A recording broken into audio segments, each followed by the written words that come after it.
হারার পসিবিলিটির দিক থেকে আমার কাছে মনে হয় একটু বেশি মনে হচ্ছে মেবি ওমানকে।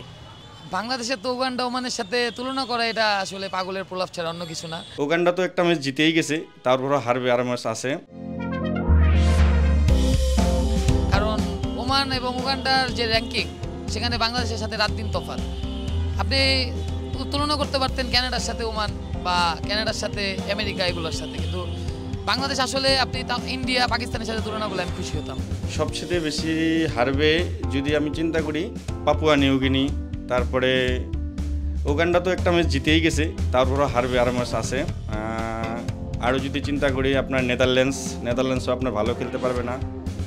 আরও যদি চিন্তা করি আপনার কানাডাও আপনার মোটামুটি ভালো দল, তারপরও হারবে।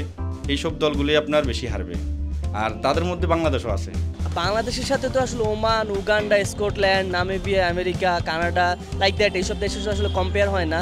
তো মোরওভার আমার কাছে মনে হয় আসলে ওদের আপনি যদি বলেন যে এই ওয়ার্ল্ড কাপে আমার কাছে মনে হয় যে আমেরিকা খুব ভালো একটা প্রিপারেশন নিয়ে আসছে এবং টিমটা খুবই গুছানো আমার কাছে মনে হয়। বিশেষ করে অ্যান্ডারসনের মতো প্লেয়ার আছে, নিউজিল্যান্ডের খুব টপ রেটেড একজন অলরাউন্ডার।